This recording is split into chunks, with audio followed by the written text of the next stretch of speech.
شمشیر پور اور میرے تھانے کے بیچ لگ بھگ 4 میل کی مسافت حائل تھی، اور ظاہر ہے وہ پیدل چل کر تو نہیں آئے ہوں گے۔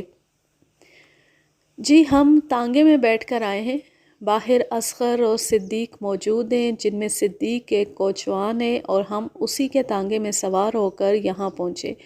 کیا اس تانگے میں مزید 2 افراد کے بیٹھنے کی جگہ ہے؟ جی ہاں، بہت آسانی سے گنجائش نکل آئے گی۔ میں نے بشیر کو باہر برآمدے میں بیٹھنے کو کہا اور کانسٹیبل مراد علی کو اپنے پاس بلا لیا۔ مراد میرے تھانے کا ایک ہوشیار اور چاق و چوبند اہلکار تھا، اسی لیے میں نے اسے اپنے ساتھ شمشیر پور لے جانے کا فیصلہ کیا تھا۔ وہ میرے کمرے میں آیا تو میں اسے روانگی سے متعلق مختلف ہدایات دینے لگا۔ تھوڑی دیر کے بعد ہم سب صدیق کوچوان کے تانگے میں بیٹھے موضع شمشیر پور کی جانب رواں دواں تھے۔ اس سفر کے دوران میں میری اصغر اور صدیق اور بشیر سے اس واردات کے حوالے سے بات چیت بھی جاری رہی تھی، اور میں کافی مفید باتیں جاننے میں کامیاب رہا تھا۔ کچھ ہی دیر میں ہم اپنے مطلوبہ گاؤں پہنچ گئے۔ جیسا کہ میں نے پہلے بتایا، شمشیر پور ایک چھوٹا سا گاؤں تھا۔ اس گاؤں میں بمشکل 80-90 گھر آباد ہوں گے۔ میرا تھانہ حافظ آباد پنڈی بھٹیاں روڈ پر واقع تھا، اور وہاں سے ایک کچا راستہ شمشیر پور کی طرف آتا تھا۔ یہ کچا راستہ شمشیر پور کے اندر سے گزر کر جنوب میں چک میرا نامی ایک گاؤں تک چلا جاتا تھا۔ اس راستے کی خوبصورتی یہ تھی کہ اس کی دونوں جانب سرسبز لیل احاطے کھیتوں کا سلسلہ تا حد نگاہ پھیلا دکھائی دیتا تھا، اور راستے کے ایک پہلو میں کسی چھوٹی نہر کے سائز کا ایک کھالا بھی بہتا تھا، جسے مقامی دیہاتی زبان میں سوا کہا جاتا تھا۔ یہ سوا اپنے دائیں بائیں کے کھیتوں کو سیراب کرتا تھا، یا پھر موسم گرما کی تپتی سلگتی دوپہروں میں گاؤں کے نوجوان اور جوان اس میں نہاتے تھے۔ آج کل گلابی جاڑے کے دن تھے، لہٰذا اس سوئے کے لیے راوی چین ہی چین لکھ رہا تھا۔ ہم گاؤں میں داخل ہوئے اور سیدھے اس مقام پر پہنچے جہاں دور قتل کی یہ واردات ہوئی تھی۔ وہ دراصل مویشیوں والا ایک باڑہ تھا جو مقتولین کے گھر کے پچھواڑے میں واقع تھا۔ ہم یکے بعد دیگرے تانگے سے نیچے اترے، پھر میں بشیر لوہار کی رہنمائی میں مذکورہ باڑے کے اندر داخل ہو گیا۔ جب ہم تانگے کو چھوڑ رہے تھے تو میں نے باڑے کے دروازے پر درجن بھر افراد کا جم گھٹا دیکھا تھا۔ ہم پر نگاہ پڑتی وہ دائیں بائیں چھٹ گئے تھے، لہٰذا ہمیں ان سے کچھ بھی نہیں کہنا پڑا تھا۔ پولیس کی وردی کی اپنی ایک زبان ہوتی ہے۔ باڑے کے صحن میں پہلو بپہلو 2 چارپائیاں بچھی ہوئی تھیں، اور ان دونوں چارپائیوں پر 2 لاشیں ڈھکی نظر آ رہی تھیں۔ ظاہر یہی ہوتا تھا کہ انہیں بعد میں چادروں سے ڈھانپا گیا تھا۔ میرے حکم پر کانسٹیبل مراد علی نے لاشوں کے اوپر سے چادریں ہٹا کر انہیں قابل مشاہدہ و قابل معائنہ بنا دیا۔ بشیر لوہار نے کچھ غلط نہیں کہا تھا۔ فیاض اور ریاض نامی وہ دونوں بھائی گبرو تھے۔ فیاض کی عمر میرے اندازے کے مطابق 22 سال رہی ہوگی، جبکہ ریاض لگ بھگ 19 کا نظر آتا تھا۔ بعد ازاں میرا یہ اندازہ درست ثابت ہوا۔ فیاض ریاض سے 3 سال بڑا تھا۔ دونوں الگ الگ چارپائیوں پر زندگی سے خالی پڑے تھے، اس طرح کہ ان کے وجود کے بالائی حصوں کا خانہ خراب کر دیا گیا تھا۔ دونوں کی لاشیں خون سے لت پت تھیں۔ جسم کے اوپری حصوں خصوصاً سر، چہرہ، گردن، سینہ اور دیگر اعضاء کو کلہاڑی کے متعدد وار کر کے زخموں سے چور چور کر دیا گیا تھا۔ سب سے زیادہ خطرناک کٹ کھوپڑی اور گردن پر نظر آ رہے تھے، جو یقیناً ان کی موت کا سبب بھی بنے تھے۔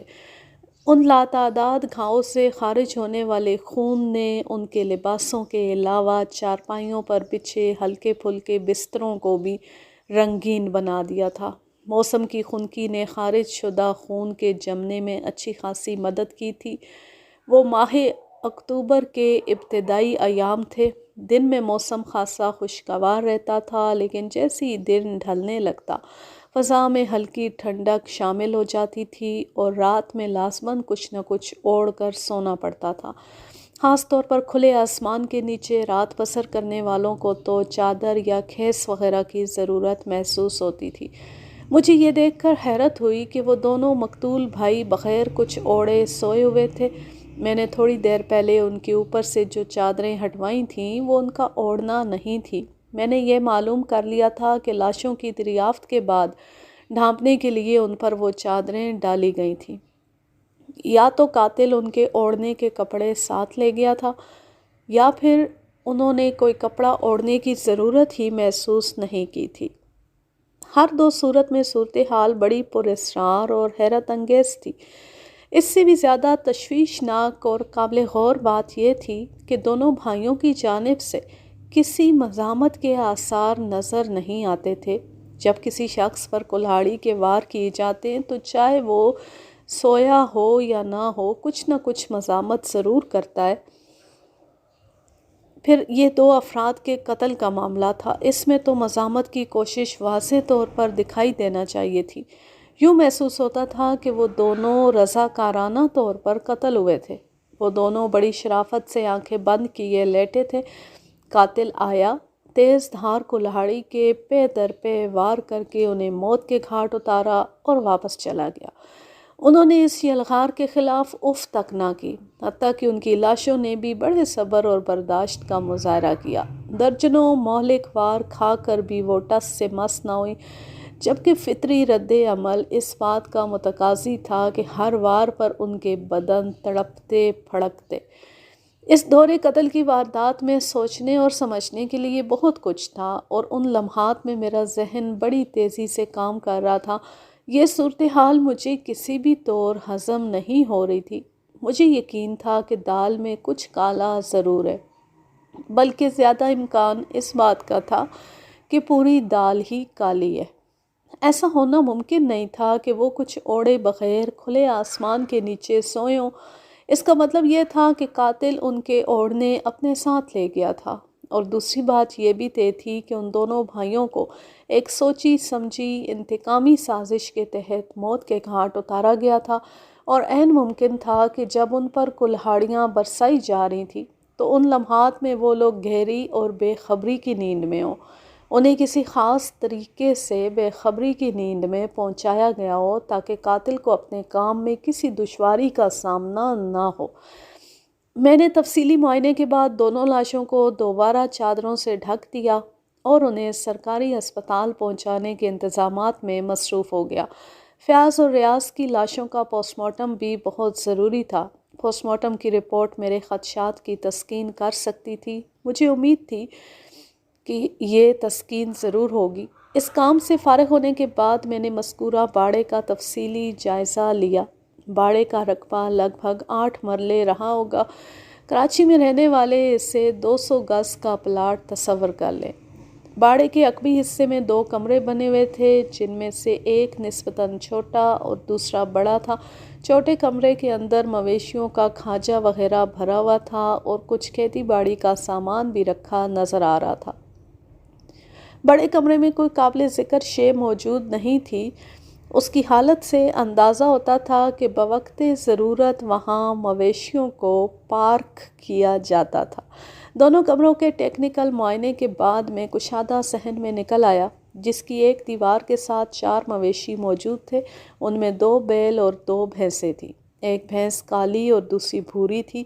یہ چاروں بے زبان جانور اپنی کنڈلیوں پر بندھے خاصے افسردہ دکھائی دیتے تھے۔ صحن کے دوسرے کونے میں 2 بکریاں اور ایک بکرا بھی بندھا نظر آیا۔ اس باڑے میں داخلے کے 2 دروازے تھے، جن میں سے ایک بڑا اور دوسرا چھوٹا تھا۔ مقتولین کا گھر گلی کے آخری کنارے پر واقع تھا، یعنی یہ ایک کارنر مکان تھا جسے 2 گلیوں کا ساتھ میسر تھا۔ باڑہ گھر کے پچھواڑے واقع تھا، جس کا ایک دروازہ عقبی گلی میں اور دوسرا پہلو والی گلی میں کھلتا تھا۔ ہم اسی پہلو والے دروازے سے باڑے میں داخل ہوئے تھے، جو نسبتاً بڑا تھا۔ صحن میں 2-3 گھنے سایہ دار درخت بھی تھے۔ میں نے جائے وقوع کا نقشہ تیار کیا اور موقع کی کارروائی مکمل کرنے کے بعد وہاں موجود لوگوں سے پوچھ گچھ کرنے لگا۔ کانسٹیبل مراد علی کو میں نے لاشوں کے ساتھ سرکاری ہسپتال بھیج دیا تھا، اور اب جو بھی کرنا تھا مجھے ہی کرنا تھا۔ میں نے 2-3 افراد کو ٹٹول کر دیکھا، لیکن ان کی زبانوں سے کام کی کوئی بات نہ نکل سکی۔ اس کے بعد میں بشیر لوہار کی طرف متوجہ ہو گیا۔ یہ شخص مقتولین کا پڑوسی تھا اور اس واقعے کی اطلاع لے کر میرے پاس پہنچا تھا۔ میں نے اس سے پوچھا، بشیر، تمہارے خیال میں اس واردات کا ذمہ دار کون ہو سکتا ہے؟ جناب، میں اس بارے میں کچھ نہیں کہہ سکتا۔ تم ان کے پڑوسی ہو، کیا تمہیں اتنا بے خبر ہونا چاہیے؟ آپ غلط نہیں کہہ رہے تھانے دار صاحب، میں ان کا پڑوسی ہوں اور ان کے حالات کے بارے میں بہت کچھ جانتا ہوں، لیکن قتل کی اس واردات کے حوالے سے مجھے کچھ معلوم نہیں ہے۔ آپ یقین کریں، میں بالکل سچ کہہ رہا ہوں۔ ٹھیک ہے، میں نے فی الحال تمہاری بات کا یقین کر لیا۔ اب یہ بتاؤ، اس واردات کا سب سے پہلا شاہد کون تھا؟ اس نے الجھ کر مجھے دیکھا۔ میں یہ پوچھ رہا ہوں کہ ان دونوں بھائیوں کی لاشوں کو سب سے پہلے کس نے دیکھا تھا؟ منظور موچی نے۔ منظور باز والی گلی سے گزر رہا تھا کہ باڑے کے کھلے ہوئے دروازے میں سے اس کی نظر اندر صحن میں چلی گئی، جہاں بچھی چارپائیوں پر یہ دونوں بھائی خون میں لت پت پڑے تھے۔ میری دکان گھر کے اندر ہی سامنے والے حصے میں ہے اور سارا گاؤں جانتا ہے کہ میں صبح سویرے اپنی دکان پر بیٹھ کر کام شروع کر دیتا ہوں۔ میرا اور مقتولین کا گھر ایک دوسرے سے جڑا ہوا ہے اور میری دکان کے دروازے اور ان کے گھر کے دروازے میں چند فٹ کا ہی فاصلہ ہے۔ ان کے گھر میں داخل ہونے والا ہر شخص میری نظر میں رہتا ہے۔ منظور موچی نے باڑے والا خونی منظر دیکھ کر مقتولین کے گھر کی طرف دوڑ لگائی تھی، اور اس سے پہلے کہ وہ گھر کا دروازہ کھٹکھٹاتا میری اس پر نگاہ پڑ گئی۔ میں نے اسے بڑی پریشانی کے عالم میں دیکھا۔ یہ سب مجھے بڑا عجیب لگا۔ میں نے اسے بے ساختہ آواز دی، او منظورے، خیریت تو ہے؟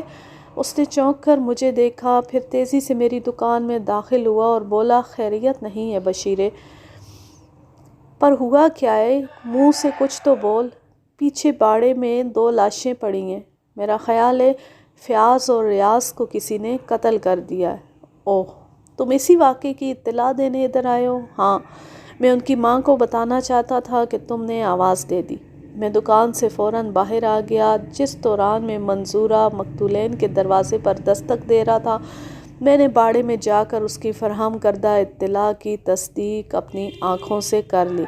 فیاض اور ریاض کی خون آلود لاشیں بے حس و حرکت چارپائیوں پر پڑی تھیں۔ تھانے دار صاحب، اس دور قتل کا لرزہ خیز منظر دیکھ کر میں واپس آیا تو منظورہ دروازے پر کھڑا زاہدہ کو اس واقعے کے بارے میں بتا رہا تھا۔ اس کے بعد تو گویا ایک کوہرام مچ گیا۔ زاہدہ اپنا دوپٹہ سنبھالتے ہوئے ہم دونوں کے ساتھ باڑے میں پہنچی اور اپنی آنکھوں سے فیاض اور ریاض کی کٹی پھٹی خون آلود لاشیں دیکھی۔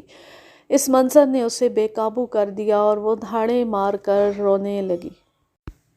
جناب، پھر تو اس واقعے کی خبر پورے شمشیر پور میں پھیل گئی۔ فوری طور پر فیصلہ کیا گیا کہ سب سے پہلے تھانے میں اطلاع دینا چاہیے۔ چنانچہ میں نے صدیق کوچوان کو تیار کیا اور ہم اصغر کے ساتھ آپ کے پاس پہنچ گئے۔ یہ ہے کل کہانی۔ کافی سنسنی خیز کہانی ہے۔ کیا منظور موچی ان لوگوں میں شامل ہے؟ نہیں جناب، وہ اس وقت کہیں نظر نہیں آ رہا۔ وہ ہوگا تو گاؤں کے اندر ہی نا؟ جی ہاں، اسے کہاں جانا ہے؟ ٹھیک ہے، میں مقتولین کی والدہ کے پاس جا رہا ہوں، تم منظور موچی کو ڈھونڈ کر میرے پاس لے آؤ۔ بہت بہتر جناب۔ تمہارے گھر میں کوئی فالتو تالا پڑا ہوا ہے؟ جی، مل جائے گا۔ جاؤ، بھاگ کر جلدی سے تالا لے آؤ، چابی بھی ساتھ لانا۔ ابھی گیا اور ابھی آیا سرکار۔ یہ کہتے ہی وہ رخصت ہو گیا۔ اس باڑے میں، جیسا کہ میں نے پہلے بتایا ہے، 2 دروازے تھے۔ ایک وہ بڑا دروازہ جس میں سے ہم اندر داخل ہوئے تھے، اور دوسرا چھوٹا دروازہ جو باڑے کی عقبی دیوار میں تھا۔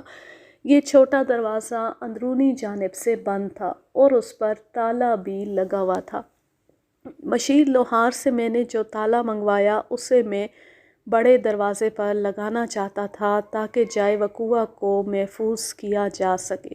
یہ کچھ اس نوعیت کی واردات تھی کہ عین ممکن تھا قاتل تک رسائی حاصل کرنے کے لیے مجھے باقاعدہ کھرا اٹھوانا پڑتا، اور اس کام کا نقطہ آغاز یہ باڑہ ہی تھا۔ تھوڑی دیر کے بعد بشیر لوہار تالا اور چابی لے کر آ گیا۔ میں نے باڑے کا بڑا دروازہ باہر سے بند کیا، اس کی کنڈی چڑھا کر تالا لگایا اور خود زاہدہ پروین سے ملنے اس کے گھر کی طرف چل پڑا۔ میں نے وقتی طور پر باڑے کو لوگوں کی آمد و رفت سے محفوظ رکھنے کے لیے تالا لگا دیا تھا، لیکن بعد ازاں پہلی فرصت میں مجھے وہاں سرکاری تالا ڈالنا تھا۔ یہ ساری کارروائی زاہدہ سے ملاقات کے بعد ہی ممکن تھی۔ میں نہیں جانتا تھا اس ملاقات کا کیا نتیجہ برآمد ہوگا۔ عین ممکن تھا کہ اس ملاقات سے کچھ ایسے اشارے مل جائیں کہ کسی کھوجی کی ضرورت ہی محسوس نہ ہو۔ دونوں لاشوں کی حالت چیخ چیخ کر اس بات کا اعلان کر رہی تھی کہ یہ واردات ایک سنگین انتقامی کارروائی کا نتیجہ ہے۔ قاتل جو کوئی بھی تھا وہ ان دونوں بھائیوں کے لیے اپنے دل و دماغ میں نفرت رکھتا تھا۔ اس تناظر میں یہ ممکن نہیں تھا کہ زاہدہ اپنے بیٹوں کے کسی ایسے دشمن سے واقف نہ ہو جو اس حد تک چلا گیا تھا۔ زاہدہ پروین کو دیکھ کر مجھے ایک جھٹکا لگا۔ میں نے سوچا تھا کہ وہ 45-50 کے پیٹے میں ہوگی، لیکن وہ کسی بھی طور 30 سے زیادہ کی نظر نہیں آتی تھی۔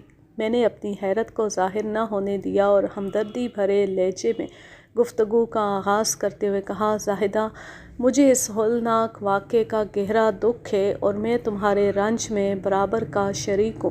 تم فکر نہ کرو، میں بہت جلد تمہارے بیٹوں کے قاتل کو ڈھونڈ نکالوں گا۔ اس وقت ہم دونوں زاہدہ کے گھر کے اندر ایک کمرے میں بیٹھے تھے اور اس کمرے میں ہم دونوں کے سوا اور کوئی نہیں تھا۔ اس واقعے کی خبر عام ہونے کے بعد زاہدہ کا گھر گاؤں کی عورتوں سے بھر گیا تھا۔ وہ سب اس سے ہمدردی اور تعزیت کے لیے آئی تھیں۔ جب میں گھر میں داخل ہوا تو اس وقت بھی وہاں 4-5 عورتیں موجود تھیں، اس لیے پوچھ گچھ کی خاطر میں زاہدہ کو الگ کمرے میں لے کر بیٹھ گیا تھا۔ زاہدہ کا 3 سالہ بچہ فرمان علی بھی انہی عورتوں نے سنبھال رکھا تھا۔ وہ میرے اظہار ہمدردی کے جواب میں بولی، میں بھی یہی چاہتی ہوں کہ فیاض اور ریاض کا قاتل جتنی جلدی ممکن ہو سکے جیل کی سلاخوں کے پیچھے چلا جائے۔ میں یہ کر سکتا ہوں، لیکن اس کے لیے مجھے تمہارے تعاون کی ضرورت ہوگی۔ بتائیں میں آپ سے کیا تعاون کروں؟ اس کی آنکھوں میں مجھے ایک انجانی سی سرد موری محسوس ہوئی۔ اس کے 2 بیٹوں کو بڑے بہیمانہ انداز میں موت کے گھاٹ اتار دیا گیا تھا۔ اس ہندوناک واقعے پر ایک ماں کا جو فطری رد عمل ہونا چاہیے تھا وہ مجھے زاہدہ کے انداز و تاثرات میں کہیں دکھائی نہیں دیتا تھا۔ وہ رو رہی تھی، پریشانی اور دکھ کا اظہار کر رہی تھی، لیکن اس کی آنکھوں میں موت کا دیا ہوا داغ کہیں دکھائی نہیں دیتا تھا۔ وہ آنکھیں کرب اور اذیت کے مفہوم سے خالی تھیں۔ تمہارے تعاون کے بغیر میرے لیے ایک قدم بھی اٹھانا ممکن نہیں۔ تم مجھے بتاؤ گی کہ ان دونوں بھائیوں کو کس نے قتل کیا ہے؟ اگر مجھے قاتل کا پتہ ہوتا تو میں جا کر اسے گردن سے نہ پکڑ لیتی۔ آپ بھی عجیب بات کہہ رہے ہیں تھانے دار صاحب۔ میں نے کوئی عجیب بات نہیں کی ہے زاہدہ۔ تم اس وقت دکھی اور پریشان ہو، اس لیے تمہیں ایسا محسوس ہوا ہے، ورنہ میں ایک لمحے کے لیے رکا، ایک گہری سانس خارج کی اور اپنی بات مکمل کرتے ہوئے کہا، دراصل میں یہ جاننا چاہتا ہوں کہ ان دونوں بھائیوں کی کس کس سے دشمنی تھی۔ میرا سوال سن کر زاہدہ کے چہرے پر ایسے تاثرات نمودار ہوئے جیسے وہ مجھے کوئی واضح جواب دینا چاہ رہی ہو، لیکن اگلی ہی لمحے اس نے ارادہ بدل دیا اور بولی، وہ دونوں تو بہت ہی نیک اور شریف تھے، کوئی ان سے دشمنی کیوں کرے گا؟ مگر وہ بولتے بولتے خاموش ہو گئی۔ زاہدہ بی بی، انہیں جس بے دردی سے موت کے گھاٹ اتارا گیا ہے، یہ کام کسی دوست کا نہیں ہو سکتا۔ صاف ظاہر ہو رہا ہے کہ قاتل ان دونوں سے شدید نفرت کرتا تھا۔ وہ کتنی ہی نیک اور شریف کیوں نہ ہو، کوئی نہ کوئی ان کا دشمن ضرور ہوگا۔ انسان کے جہاں 10 دوست ہوتے ہیں، وہاں انہی دوستوں کے اندر یا باہر ایک آدھ دشمن بھی موجود ہوتا ہے۔ اور یہ جو تم بولتے بولتے اچانک رک گئی ہو، اس سے ظاہر ہوتا ہے کہ تم اس واردات کے حوالے سے کوئی ایسی بات ضرور جانتی ہو جو مجھے فیاض اور ریاض کے قاتل تک پہنچا سکتی ہے۔ کیا تم یہ نہیں چاہتی ہو کہ ان کے قاتل کو عبرتناک سزا ہو؟ میں نے بتایا ہے نا، میری شدت سے خواہش ہے کہ ان کا قاتل جلد از جلد پھانسی لگ جائے۔ آپ میری کسی بات کا غلط مطلب نہ نکالیں۔ کیا ہوا جو میں ان کی سگی ماں نہیں ہوں؟ زاہدہ پروین کے آخری جملے نے میرے ذہن میں ابھرنے والے بہت سے سوالات کا منہ بند کر دیا۔ زائدہ تمہیں دیکھتی ہی میں سمجھ گیا تھا کہ تم ایک خوبصورت اور جوان عورت ہو۔ میرے اندازے کے مطابق تم زیادہ سے زیادہ 30 سال کی ہو۔ ایک 30 سالہ عورت کے بیٹے 19 اور 22 سال کے تو نہیں ہو سکتے نا؟ آخری جملہ میں نے اس کی زبان رواں کرنے کے لیے ادا کیا تھا۔ وہ جلدی سے بولی میں اس وقت 28 سال کی ہوں۔ میں فیاض اور ریاض کی سوتیلی ماں ہوں۔ فتح محمد نے 5 سال پہلے مجھ سے شادی کی تھی، لیکن افسوس کہ پچھلے سال وہ میرا ساتھ چھوڑ کر چلا گیا۔ ہم دونوں کی نشانی فرمان علی ہے۔ اتنا بتا کر اس نے افسردہ انداز میں گردن جھکا لی۔ مجھے اگر اس کی آنکھوں میں اپنے لخت جگر کی ابدی جدائی کا غم نظر نہیں آیا تھا تو اس کا یہی سبب تھا کہ فیاض اور ریاض نے اس کی کوکھ سے جنم نہیں لیا تھا۔ جبھی زائدہ کی سوگواری میں وہ تڑپ نظر نہیں آتی تھی۔ زائدہ 28 سال کی ایک بھرپور اور جوان عورت تھی۔ اس کی خوبصورتی میں کوئی کلام نہیں تھا۔ وہ بھرے بھرے بدن کی مالک ایک پرکشش عورت تھی۔ فتح محمد اگر بڑھاپے میں اس سے شادی کر بیٹھا تھا اور ایک بچے کا باپ بھی بن گیا تھا تو اس کا سبب زائدہ کے حسن اور جوبن کی شکل میں نظر آتا تھا، لیکن یہ بات سمجھ میں نہیں آتی تھی کہ زائدہ کو بوڑھے فتح محمد میں کیا دکھائی دیا تھا۔ میں نے زائدہ کو مخاطب کرتے ہوئے کہا، فیاض اور ریاض تمہارے سگے بیٹے تھے یا سوتیلے، اس سے قطعی کوئی فرق نہیں پڑتا۔ میں اچھی طرح محسوس کر رہا ہوں کہ ان کی المناک موت نے تمہیں توڑ کر رکھ دیا ہے۔ میں تمہارے دکھ اور تکلیف کو سمجھ سکتا ہوں۔ آپ کا بہت بہت شکریہ تھانے دار صاحب۔ میں چونکہ تمہارے دکھ درد کو سمجھ رہا ہوں اس لیے چاہتا ہوں کہ فیاض اور ریاض کے قاتل کو قرار واقعی سزا ملے۔ مجھے امید ہے اگر تم مجھ سے مناسب تعاون کرو تو یہ کام آسانی سے ہو سکتا ہے۔ تھوڑی دیر پہلے تم نے ان کے دشمن کے حوالے سے جملہ نامکمل چھوڑ کر خاموشی اختیار کر لی تھی۔ اگر تم مجھے یہ بتا دو کہ تمہارے ذہن میں کیا ہے تو وہ کوئی خاص بات نہیں تھی۔ بات خاص تھی یا عام، تم اس فکر میں نہ پڑو۔ بعض اوقات ایک معمولی اور غیر اہم بات بھی نتیجہ خیز ثابت ہوتی ہے۔ تو مجھ سے کچھ نہ چھپاؤ، میں تمہارا ہمدرد اور خیر خواہ ہوں۔ چند لمحات تک متذبذب رہنے کے بعد وہ ہچکچاتے ہوئے بولی، تھانے دار جی، دراصل میرا دھیان صفدر کی طرف جا رہا تھا۔ صفدر؟ یہ کون ہے؟ صفدر اسی گاؤں میں رہتا ہے، فضول اور آوارہ انسان ہے، مجھے تو ایک آنکھ نہیں بھاتا۔ ٹھیک ہے، یہ صفدر بہت ہی بیکار شخص ہوگا، لیکن فیاض اور ریاض کے قتل کے سلسلے میں تمہارا دھیان صفدر کی طرف کیوں چلا گیا؟ اس کا مقتولین سے کیا تعلق ہے؟ مجھے واضح طور پر یہ محسوس ہو رہا تھا کہ زائدہ کی زبان سے کوئی ایسا انکشاف ہونے والا ہے جو مجھے دونوں بھائیوں کے قاتل تک پہنچانے کا ذریعہ بن جائے گا۔ میں پوری توجہ سے اس کے بولنے کا انتظار کرنے لگا۔ چند لمحات تک خاموش رہنے کے بعد اس نے جواب دیا، وہ جی، پچھلے دنوں صفدر کا ان دونوں بھائیوں سے اچھا خاصا جھگڑا ہو گیا تھا۔ جھگڑا؟ اس جھگڑے کی وجہ کیا تھی؟ میرا خیال ہے کہ میں آپ کو کھل کر بتاؤں۔ ہاں، میں بھی تو یہی چاہتا ہوں، جب تک تم کھل کر نہیں بولو گی بات نہیں بن سکے گی۔ تھانے دار جی، دراصل صفدر اپنی بوڑھی ماں اور جوان بہن کے ساتھ رہتا ہے۔ اس کے باپ کا انتقال ہو چکا ہے۔ وہ کوئی باقاعدہ کام دھندہ نہیں کرتا، تھوڑی بہت بدمعاشی اور غنڈہ گردی یا کہیں چھوٹا موٹا کام مل گیا تو کر لیا۔ اس کی بوڑھی ماں کریمہ بی بی کو پوری طرح دکھائی بھی نہیں دیتا۔ وہ کسی کی مدد کے بغیر گھر سے باہر قدم نہیں نکال سکتی۔ صفدر کی بہن نازو ہی بوڑھی ماں کا خیال رکھتی ہے۔ یہ تو صفدر کے خانگی حالات ہیں۔ تم نے ابھی تک یہ نہیں بتایا کہ مقتولین کا کس بات پر صفدر سے جھگڑا ہوا تھا۔ میں اسی طرف آ رہی ہوں تھانے دار جی۔ دراصل صفدر کے خانگی حالات کا جائزہ لیے بغیر آپ جھگڑے کی وجہ کو اچھی طرح نہیں سمجھ سکیں گے۔ میں نے ابھی صفدر کی چھوٹی بہن نازو کا ذکر کیا ہے، وہی سارے جھگڑے کی بنیاد ہے۔ اس کی عمر بمشکل 18 سال ہوگی، لیکن اللہ نے شکل و صورت اچھی دی ہے، بلکہ بہت اچھی دی ہے، اور اسی شکل و صورت نے ریاض کا دماغ خراب کر دیا تھا۔ وہ نازو پر مر مٹا تھا۔ اس کے بعد جو ہوتا ہے وہ آپ بھی جانتے ہیں۔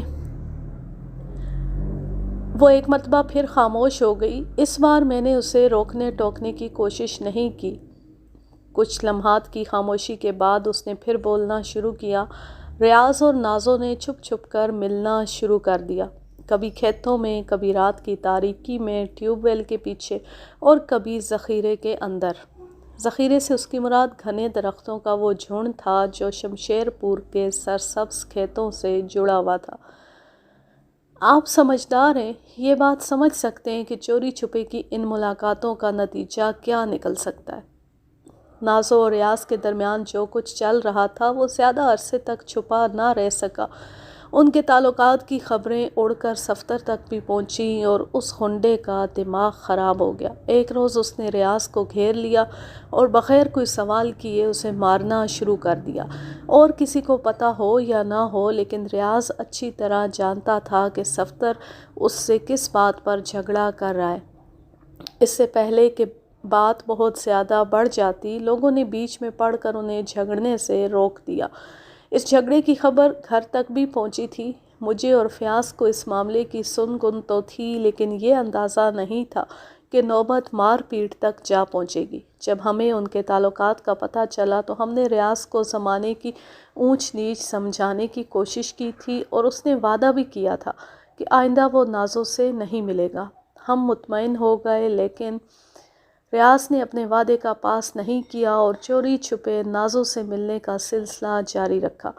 چند روز بعد ریاض اور فیاض کھیتوں کی طرف جا رہے تھے کہ صفدر اچانک ان کے سامنے آ گیا۔ اس وقت صفدر کے ساتھ لاکھو بھی تھا۔ لاکھو کوئی اچھا آدمی نہیں۔ لوگوں کا خیال ہے کہ وہ مختلف قسم کے جرائم میں ملوث رہتا ہے، اور صفدر سے اس کی بڑی گاڑی دوستی بھی ہے۔ لاکھو نے اس روز ریاض سے کہا، اسے آخری وارننگ سمجھ لو۔ میں اپنے الفاظ دہرانے کا عادی نہیں ہوں۔ جو لوگ میری بات کو نہیں سمجھ پاتے انہیں میں پھر اپنے مخصوص طریقے سے سمجھا دیتا ہوں، اور ایسا سمجھاتا ہوں کہ زندگی بھر اور زندگی کے بعد بھی وہ میرا نام سن کر تھر تھر کانپنے لگتے ہیں۔ صفدر کی چھوٹی بہن نازو سے دور رہو۔ لیکن ریاض کا تو اب اس لڑکی سے کوئی واسطہ نہیں ہے، فیاض نے حیرت بھرے انداز میں کہا۔ ہم نے اسے سمجھا دیا ہے، شاید تمہیں کوئی غلط فہمی ہوئی ہے۔ غلط فہمی؟ لاکھو ایک جھٹکے سے ریاض کی جانب مڑا اور زہریلے لہجے میں بولا، اوئے بھونڈے عاشق کی اولاد، کیا تم پچھلی جمعرات کو نازو سے نہیں ملے تھے ادھر کھڑی فصل میں؟ بتا اپنے بھائی کو کہ مجھے کوئی غلط فہمی نہیں ہوئی۔ کوئی جواب دینے کے بجائے ریاض نے گردن جھکا لی، جو اس بات کا اقرار تھا کہ لاکھو کے کہے کے مطابق وہ پچھلی جمعرات کو نازو سے ملنے کھیتوں کی طرف گیا تھا۔ اس موقع پر فیاض نے اپنے بھائی کی حمایت کرتے ہوئے قدرے سخت لہجے میں کہا، تم میرے بھائی کے پیچھے ہی ہاتھ دھو کر کیوں پڑ گئے ہو؟ ذرا اپنے دوست صفدر کی بہن کو بھی تو سمجھاؤ، وہ کیوں ریاض سے ملنے کے لیے آتی ہے؟ میرا خیال ہے ریاض کے ساتھ ساتھ ہاتھ دھو کر تمہارے پیچھے پڑنے کی بھی ضرورت ہے۔ تمہاری حمایت نے ہی اس لڑکے کا دماغ خراب کیا ہے۔ لاکھو نے فیاض کی آنکھوں میں دیکھتے ہوئے خطرناک لہجے میں کہا۔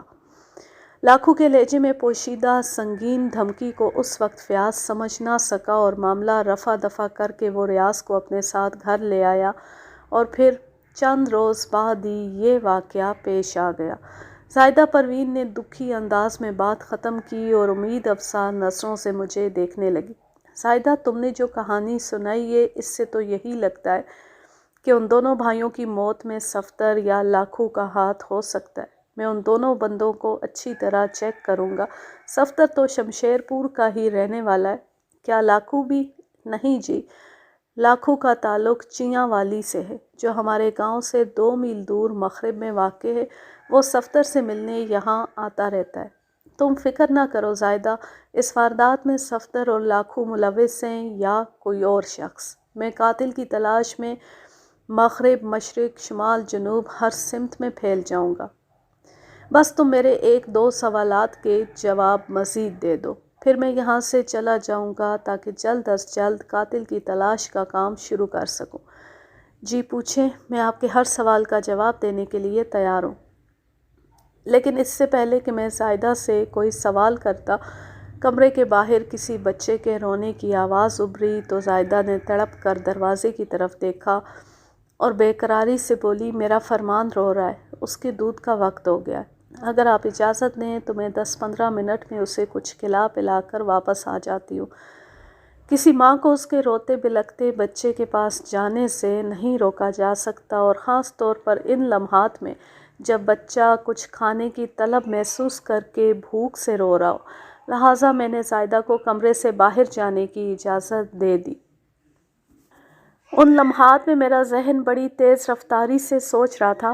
زائدہ نے نازوں کے حوالے سے صفدر اور لاکھو کے غم و غصے اور دھمکی کے انداز کی جو تفصیل بیان کی تھی، اس کی روشنی میں تو ذہن کی آنکھ انہی دو ہنڈا عناصر کو دیکھنے پر مجبور تھی۔ یہ کوئی انوکھی بات نہ ہوتی کہ صفدر یا لاکھو نے یا ان دونوں نے مل کر ریاض اور فیاض کو موت کے گھاٹ اتار دیا ہو۔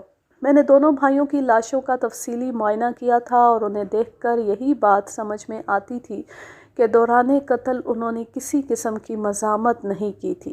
اپنی جان ہر انسان کو پیاری ہوتی ہے۔ ریاض اور فیاض کا رد عمل سمجھ سے بالا تر تھا، جو اس حقیقت کی جانب اشارہ کرتا تھا کہ جب ان پر کلہاڑیاں برسائی جا رہی تھیں تو وہ دونوں ہوش و حواس سے بیگانہ تھے، اور یہ بیگانگی عارضی بھی ہو سکتی تھی اور مستقل بھی۔ تھوڑی دیر کے بعد زائدہ اپنے بیٹے فرمان علی کو کھلا پلا کر واپس میرے پاس آ گئی۔ باہر سے اب فرمان کے رونے کی آواز نہیں آ رہی تھی، جس کا مطلب یہی تھا کہ وہ ماں کی گود کی مخصوص حرارت میں شکم سیر ہونے کے بعد پرسکون ہو گیا۔ میں نے زائدہ کی جانب متوجہ ہوتے ہوئے گہری سنجیدگی سے پوچھا، زائدہ، دن چاہے کیسا بھی کیوں نہ ہو، لیکن رات میں آج کل اچھی خاصی ٹھنڈ ہو جاتی ہے اور کچھ اوڑھے بغیر سونا دشوار محسوس ہوتا ہے۔ ایسے موسم میں وہ دونوں بھائی باڑے میں جا کر کیوں سوئے تھے، اور وہ بھی کھلے آسمان تلے، اس طرح کہ انہوں نے کچھ اوڑھنے کی ضرورت بھی محسوس نہیں کی؟ اس نے تحمل سے میری بات سنی اور بولی، پہلی بات تو یہ کہ وہ بغیر کچھ اوڑھے نہیں سوتے تھے، ان کی چارپائیوں پر سرہانوں کے علاوہ خیس بھی رکھے ہوتے تھے۔ اور جہاں تک آپ کے دوسرے سوال کا تعلق ہے، تھانے دار جی، آج کل شمشیر پور میں ڈھور ڈنگر کی چوری کے بڑے واقعات پیش آ رہے ہیں۔ آپ نے دیکھا ہی ہوگا، ادھر باڑے میں ہمارے اچھے خاصے مویشی بندھے ہوئے ہیں۔ پچھلے چند روز سے ریاض اور فیاض اپنے مال ڈنگر کی حفاظت کے لیے ادھر ہی سو رہے تھے۔ بس اتنی سی بات ہے۔ وہ تو ٹھیک ہے زائدہ، لیکن جائے وقوعہ سے خیس تو نہیں ملے؟ یہ حیرت والی بات نہیں کہ قاتل جاتے ہوئے ان کے خیس بھی اپنے ساتھ لے گیا ہے؟ بات تو واقعی بہت عجیب ہے جناب، لیکن مجھے اچھی طرح یاد ہے ان کی چارپائیوں پر خیس رکھے تھے۔ میں ہی شام کے وقت ان کی چارپائیاں اور بستر وغیرہ بچھاتی ہوں، اور پچھلی رات بھی میں نے ان کی چارپائیوں پر تکیے اور خیس رکھے تھے۔ دونوں خیس کیسے غائب ہو گئے؟ یہ بات بالکل میری سمجھ میں نہیں آ رہی جی۔ اس کے بعد وہ گمشدہ خیسوں کے بارے میں تفصیل بتانے لگی۔ زائدہ کے مطابق ان میں سے ایک خیس چٹا سفید تھا، جس کے دونوں سروں پر سرخ بارڈر بنا ہوا تھا، جبکہ دوسرا خیس کریم کلر کا تھا اور اس کا بارڈر ہرے رنگ کا تھا۔ زائدہ نے مجھے بتایا کہ جب صبح اطلاع ملنے پر وہ باڑے کی طرف گئی تو واقعی بستروں پر خیس موجود نہیں تھے، لہٰذا اس نے دونوں بھائیوں کی لاشوں کو ڈھانپنے کے لیے گھر سے 2 چادریں لا دی تھیں۔ زائدہ، رات کو سونے سے پہلے وہ دونوں باڑے کے بڑے دروازے کو اندر سے بند تو کر لیا کرتے تھے نا؟ ظاہر ہے جی، ورنہ پھر پہرے داری کا کیا فائدہ؟ آج صبح باڑے کا بڑا دروازہ کھلا پایا گیا تھا، جبھی منصور موچی نے گلی میں سے گزرتے ہوئے باڑے کے اندر وہ خونچکاں منظر دیکھ لیا۔ منظورے سے یہ بات بشیر لوہار تک پہنچی اور پھر انہوں نے اس واقعے کے بارے میں تمہیں بتایا۔ اس کا مطلب ہے قاتل خالصتاً ان دونوں بھائیوں کو موت کے گھاٹ اتارنے کی نیت سے وہاں پہنچا تھا۔ اگر وہ کوئی ڈنگر چور ہوتا تو باڑے سے مویشی غائب ہو جاتے اور وہ دونوں بھائی محفوظ رہتے۔ باڑے کی دیوار زیادہ اونچی نہیں، قاتل دیوار پھلانگ کر اندر آیا ہوگا اور ان کا کام تمام کر کے واپس چلا گیا۔ واپسی میں اس نے باڑے کا بڑا دروازہ استعمال کیا اور جاتے ہوئے دروازے کو کھلا چھوڑ دیا۔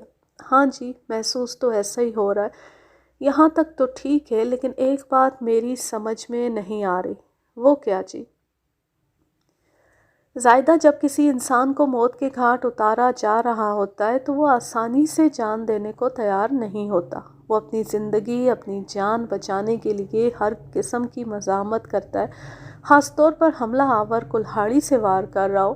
لیکن ان دونوں بھائیوں کی لاشیں جتنے صبر و سکون سے پڑی ملی ہیں، اس سے تو ظاہر ہوتا ہے انہوں نے قاتل کی منشا کے سامنے اف تک نہیں کی۔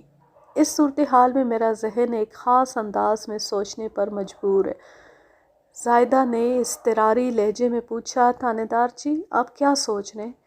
میرے اندازے کے مطابق جس وقت قاتل ان دونوں بھائیوں پر کلہاڑی کے وار کر رہا تھا تو وہ بیچارے کسی مزاحمت کے قابل نہیں تھے۔ جی کیا مطلب ہے آپ کا؟ سیدھا سا مطلب ہے کہ ان لمحات میں ریاض اور فیاض کسی شے کے زیر اثر دنیا و مافیا سے بے خبر تھے۔ یہ کیسے ہو سکتا ہے جی؟ یہ تو مجھے تم بتاؤ گی۔ میرا سوال سن کر وہ گھبرا گئی اور بوکھلاہٹ بھرے لہجے میں بولی، مجھے کیا پتہ ہے جی؟ میں چند لمحے تک گہری ٹٹولتی ہوئی نظروں سے اس کے چہرے کا جائزہ لیتا رہا۔ میرے اس سوال نے اسے اچھا خاصا بے چین کر دیا تھا۔ اس بے چینی میں پریشانی بھی شامل تھی۔ دراصل لوگ پولیس کا سامنا کرتے ہوئے اکثر گھبرا جاتے اور کسی قتل کیس میں جب ان سے پوچھ گچھ کی جا رہی ہو تو ان کی حالت دیدنی ہوتی ہے۔ میں نے بھی زائدہ پروین کی موجودہ کیفیت کو اسی خانے میں فٹ کیا اور ذرا گھما پھرا کر اپنا مقصد حاصل کرنے کی کوشش کرنے لگا۔ زائدہ مجھے بتاؤ، رات کو وہ کتنے بجے باڑے میں سونے کے لیے چلے جایا کرتے تھے؟ یہی کوئی 9 بجے۔ اور صبح ان کی واپسی کتنے بجے ہوتی تھی؟ بالکل تڑکے جناب، وہی واپس آ کر مجھے جگایا کرتے تھے۔ آج اس لیے میں دیر تک سوتی رہی کہ وہ اپنے وقت پر نہیں آئے۔ پھر دوسرے لوگوں نے دروازہ کھٹکھٹا کر مجھے جگایا اور یہ خبر بھی دی کہ… اس نے جملہ ادھورا چھوڑا اور دل گرفتہ انداز میں چپ ہو گئی۔ میں اس کی کیفیت کو سمجھ سکتا تھا لیکن میں نے اپنا کام جاری رکھا۔ زائدہ کیا پچھلی رات بھی وہ 9 بجے سونے کے لیے باڑے میں گئے تھے؟ جی ہاں، وہ دونوں شام سے تھوڑی دیر پہلے کھیتوں سے واپس آ جایا کرتے تھے۔ سب سے پہلے وہ بھینسوں کا دودھ نکالتے، پھر تمام مویشیوں کو چارہ کھلاتے، اس کے بعد گھر کے اندر آ جایا کرتے تھے۔ رات کے کھانے کے بعد ہم سب تھوڑی دیر بات چیت کرتے اور لگ بھگ 9 بجے وہ باڑے کی طرف چلے جاتے تھے۔ آپ لوگوں کی زمین کتنی ہے؟ 10 قلعے جناب۔ اس 10 ایکڑ زمین پر وہ دونوں خود ہی کاشتکاری کرتے تھے یا انہوں نے اپنی مدد کے لیے کوئی ملازم بھی رکھا ہوا تھا؟ نہیں جی، کھیتی باڑی کا سارا کام وہ خود ہی کیا کرتے تھے۔ تم نے رات کو کھانے میں کیا پکایا تھا؟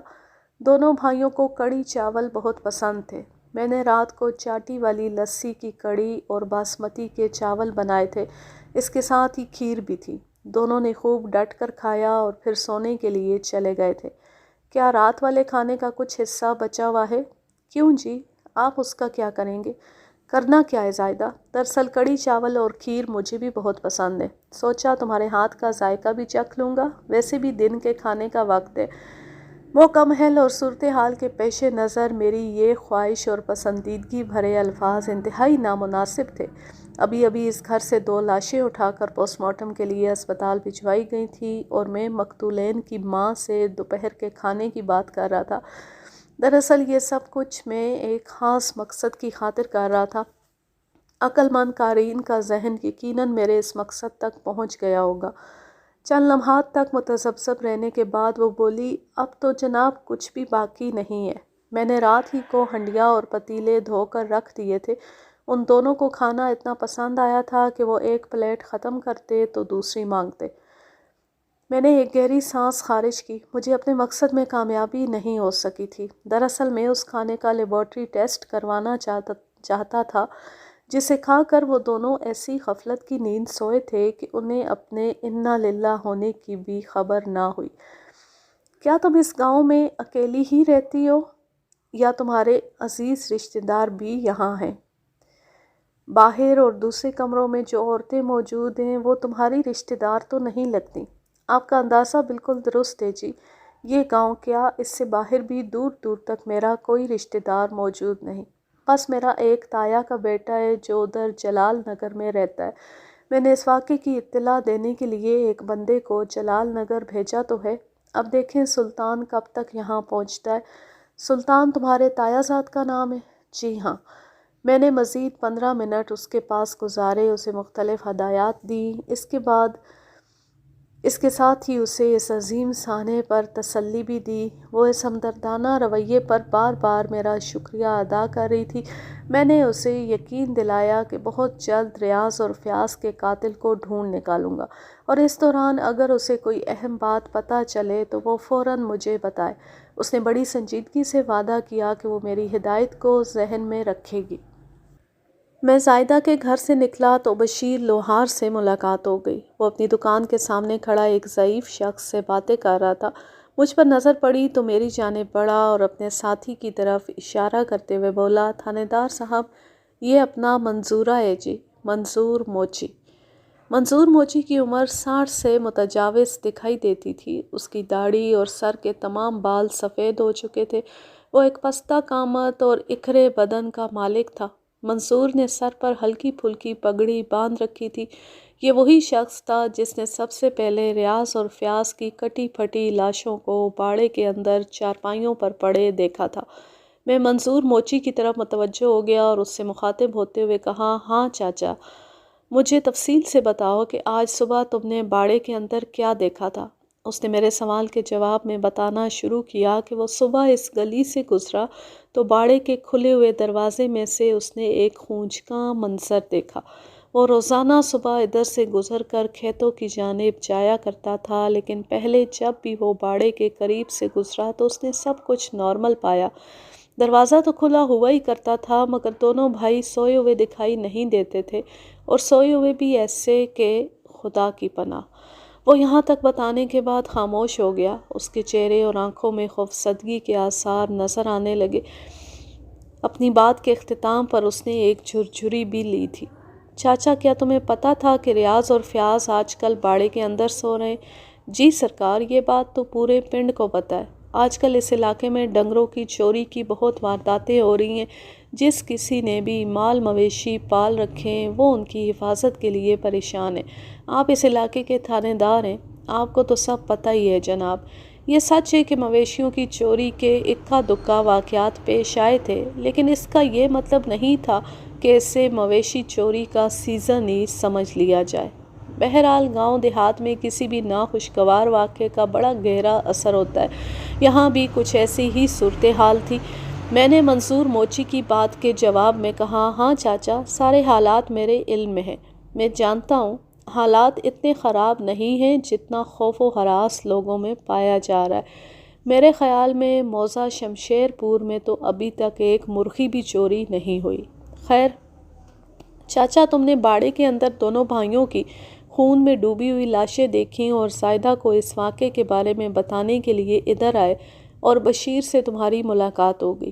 تم دونوں نے زائدہ کو صورتحال سے آگاہ کر دیا۔ ذرا سوچ کر بتاؤ، جائے وقوعہ پر تمہیں کوئی غیر معمولی بات نظر آئی؟ مثلاً کوئی بھی ایسی شے جسے دیکھ کر تم چونک اٹھے ہو؟ آپ بھی کمال کرتے ہیں جناب، اس سے زیادہ غیر معمولی اور اہم بات اور کیا ہو سکتی ہے کہ دو جوان بھائیوں کو بڑی بے دردی سے قتل کر دیا گیا۔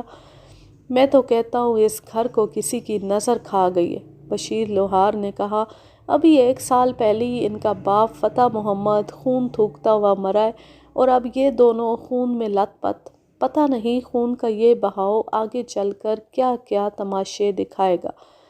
خون تھوک کر واقع ہونے والی موت کو عموماً ٹی بی کے کھاتے میں ڈالا جاتا ہے۔ آج کل تو اس مرض کا بڑا آسان علاج دریافت ہو چکا ہے، لیکن اس زمانے میں اس موذی مرض کو بڑا ہی خطرناک اور ناقابل علاج مرض سمجھا جاتا تھا۔ ٹی بی در حقیقت موت ہی کا دوسرا نام تھا، جو یکدم نہیں بلکہ دھیرے دھیرے آتی تھی۔ میں یہ تو جانتا تھا کہ کچھ سال بھر پہلے فتح محمد کا انتقال ہو گیا تھا، لیکن مجھے یہ معلوم نہیں تھا کہ اس کی موت کا سبب کیا رہا تھا۔ میں نے بشیر لوہار کی جانب دیکھتے ہوئے پوچھا، کیا فتح محمد کو ٹی بی کا مرض لاحق تھا؟ اس نے حیرت سے میری طرف دیکھا اور بولا، ایسی تو کوئی بات نہیں تھی جناب۔ تم نے بتایا ہے نا وہ خون تھوکتا ہوا مرا ہے، اس کا کیا مطلب ہوا؟ وہ جناب، بات دراصل یہ ہے، فتح محمد کو کوئی ٹی بی شیبی نہیں تھی۔ 60 سال کی عمر میں بھی وہ اچھا خاصا صحت مند تھا۔ ٹی بی کا مریض تو آپ جانتے ہیں صحت کے کیسے کیسے مسائل کا شکار رہتا ہے۔ خون تھوکنے کا مرحلہ تو بہت بعد میں آتا ہے، پہلے اس کی صحت کا کباڑہ ہوتا ہے۔ چہرے پر مردنی چھائی رہتی ہے، جسم سے جان نکلتی ہوئی محسوس ہوتی ہے۔ فتح محمد کے ساتھ ایسی کوئی بات نہیں تھی، وہ تو ساٹھا پاٹھا کی مثال تھا جناب۔ یہی دیکھیں نا، 5-6 سال پہلے اس نے زائدہ سے شادی کی اور پھر اگلی سال ایک بیٹے کا باپ بھی بن گیا۔ ٹی بی کے مریض میں اتنی ہمت اور جرأت کہاں ہوتی ہے؟ یہ مرض تو سب سے پہلے مریض کے اعتماد پر حملہ آور ہوتا ہے، اسے اپنی ذات پر بھی بھروسہ نہیں رہتا۔ یہ سب تو ٹھیک ہے بشیرے، مجھے یقین آ گیا تم نے ٹی بی پر بڑی ریسرچ کر رکھی ہے۔